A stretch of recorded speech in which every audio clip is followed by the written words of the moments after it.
Hindi maitago ang pagkabigla ni Jillian Ward nang matanong siya tungkol kay Kobe Brown, na lalo pang nagpaigting sa mga espekulasyon ng publiko.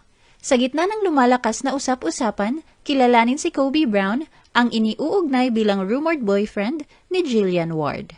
The Philippine Showbiz List presents, sino si Kobe Brown, ang charming striker na rumored boyfriend ni Jillian Ward? Kobe's personal details. Si Kobe Reese Literal Brown ay isang 22-year-old na Filipino-British actor, singer at TV personality. Ipinanganak siya noong October 12, 2003 at lumaki sa isang pamilyang may halong kulturang British at Filipino. Si Kobe ay anak ng British na si Andy Brown at ng Filipina na si Maita Literal. Bukod kay Kobe, mayroon pa siyang dalawang kapatid na sina Khalil at Amaya. Nag-aral si Kobe sa Southville International School. Bata pa lamang ay aktibo na si Kobe sa iba't ibang gawain, lalo na sa sports. Isa sa mga kinahihiligan ni Kobe ay ang paglalaro ng football. Bukod sa pag-arte at pagkanta, nahilig din si Kobe sa mundo ng modeling. Kobe's showbiz career. Nagsimulang makilala si Kobe noong taong 2020 nang sumali siya sa reality show na Pinoy Big Brother Connect. Dahil sa kanyang adorable personality at husay sa sports, tinagurian siyang charming striker ng Parañaque sa loob ng bahay ni Kuya. Sa kanyang pananatili sa kompetisyon, nakuha ni Kobe ang suporta ng maraming manonood at nagtapos bilang third big placer ng season. Noong May 2021, ipinakilala si Kobe bilang bahagi ng The Squad Plus ng Dreamscape Entertainment.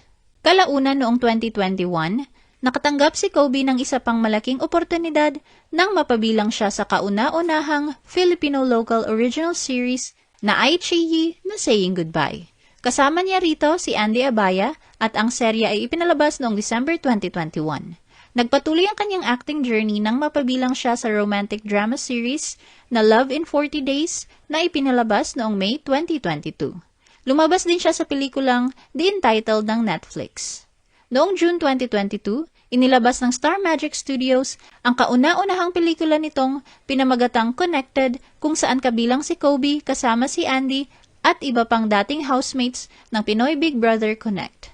Isang panibagong yugto sa career ni Kobe ang nagsimula noong May 2026 nang opisyal siyang pumirma ng kontrata sa Sparkle GMA Artists Center. Ibinahagi ni Kobe ang kanyang labis na pasasalamat at pananabik sa bagong kabanata ng kanyang career at sinabi niyang masaya siyang maging opisyal na kapuso artist. Isa sa mga pangarap ni Kobe ay makatrabaho ang award-winning actor na si Dingdong Dantes na kanyang hinahangaan sa industriya.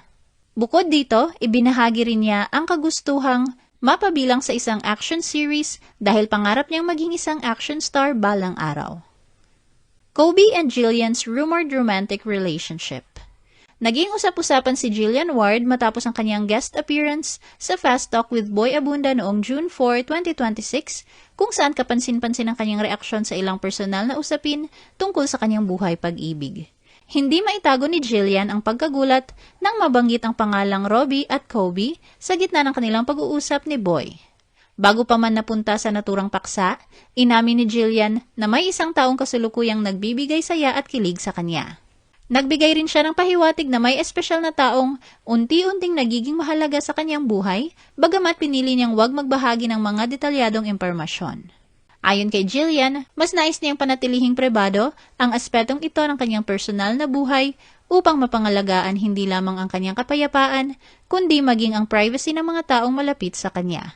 Para kay Jillian, mahalagang maingatan ang kanyang relasyon sa pamilya, mga kaibigan at iba pang taong mahalaga sa kanya upang mapahalagahan ang mga koneksyong nabubuo.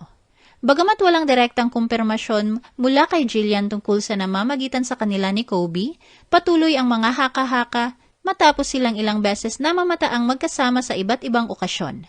Isa sa mga naging sentro ng atensyon ay nang mamataang magkasamang dumalo sina Jillian at Kobe sa concert ni Jessica Sanchez sa Araneta Coliseum noong May 16, 2026.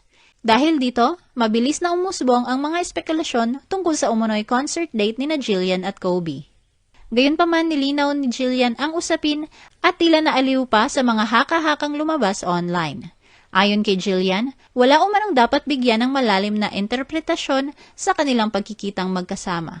Ipinaliwanag niyang nais lamang niyang ma-enjoy ang kanyang buhay at makadalo sa mga concert ng malaya, nang hindi agad iniuugnay sa romantic relationship sa tuwing may kasama siyang ibang tao.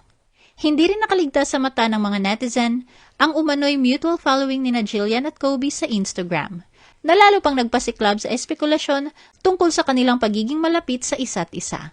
Mas naging mainit ang usapin tungkol kina Jillian at Kobe nang opisyal nang sumali si Kobe sa Sparkle GMA Artist Center, dahilan upang mas mapagtuunan ng pansin ang kanilang umano'y pagkakamabutihan. Gayunman, para sa maraming fans ni Jillian, hindi na malaking usapin ang pagkakaroon niya ng romantic relationship, lalo't nasa tamang edad na si Jillian upang gumawa ng sariling desisyon para sa kanyang personal na buhay.